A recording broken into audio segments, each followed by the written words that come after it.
Nah, Shalom, saudara yang diberkati oleh Tuhan kita Yesus Kristus. Mazmur 37 ayat 25 berbunyi, dahulu aku muda, sekarang telah menjadi tua, tetapi tidak pernah kulihat orang benar ditinggalkan atau anak cucunya meminta-minta roti. Nah, saudara yang diberkati Tuhan, dari sini kita bisa mengambil kesimpulan bahwa Daud semasa hidupnya ia tidak hanya berkeliling daerahnya, tetapi ia pun sambil mengamati. Dan dari sana ia menemukan bahwa ternyata orang-orang yang benar itu tidak pernah ditinggalkan oleh Tuhan Yesus Kristus. Orang yang benar ini adalah orang yang percaya kepada Tuhan Yesus. Di sana bisa kita temukan dalam Roma 3 ayat 21, manusia dibenarkan karena iman. Jadi oleh karena kasih karunia kita yang dahulunya jahat, kita dibenarkan oleh karena percaya kepada Tuhan Yesus Kristus. Nah, saudara diberkati Tuhan, benar di hadapan Tuhan itu tidak cukup hanya dengan percaya kepada Tuhan Yesus Kristus, tetapi juga harus melakukan apa yang Tuhan kehendaki.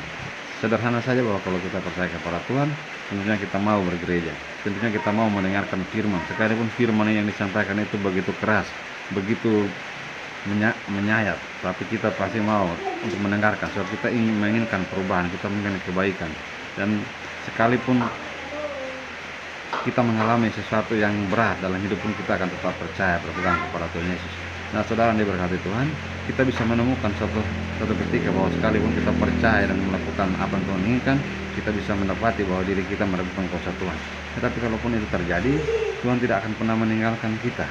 Bisa kita ketahui dari kisah ceritanya kelahiran Yohanes Pembaptis, Zakaria, ayat dari Yohanes Pembaptis ini dalam Injil Lukas pasal yang pertama ayat yang 18 kalau tidak salah. Zakaria meragukan Tuhan, bagaimana hal ini akan terjadi sedangkan aku sudah tua dan istriku pun sudah lanjut usianya. Zakaria meragukan kuasa Tuhan karena Elizabeth sudah lanjut usia, tapi malaikat berkata bahwa Elizabeth istrimu akan mengandung dan melahirkan seorang laki-laki.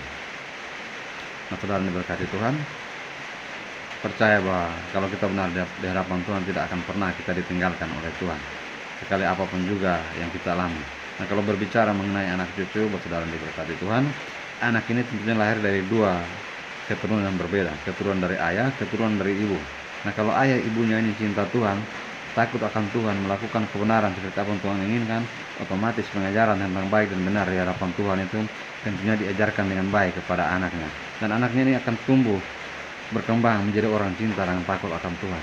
Nah, sementara kalau kedua orang tuanya, satu cinta Tuhan, satu tidak, otomatis pengajaran tentang baik dan benar di hadapan Tuhan itu akan berjalan tidak seirama, akan berjalan timpal. Ayah akan mengajarkan bahwa kita harus bergereja, ibunya juga menyepakati hal ini, tapi ibunya sendiri tidak bergereja. Nah, ini contoh yang baik. Anaknya sendiri akan bingung, loh ayah suruh saya bergereja, tapi ibu sendiri tidak bergereja. Akhirnya melahirkan generasi yang bergereja, tetapi juga yang kedukun. Nah, saudara diberkati Tuhan, kalau ini terjadi, bisa kita melihat dari mana sebenarnya kita dilahirkan, keturunan yang mana, yang benar takut Tuhan atau tidak. Kalau kita dilahirkan dari keturunan takut Tuhan, kita juga akan takut Tuhan. Generasi di bawah kita akan takut Tuhan, dan otomatis berkat yang akan Tuhan yang sudah Tuhan sediakan dan untuk kita terima, datanya itu tidak akan terhambat oleh apapun juga. Sebab yang menghambat doa kita adalah dosa. Yesaya 59, saudara. Dosa menghambat doa kita kepada Tuhan. Kalau doa kita sudah tidak sampai kepada Tuhan, bagaimana mungkin Tuhan tahu apa yang kita butuhkan?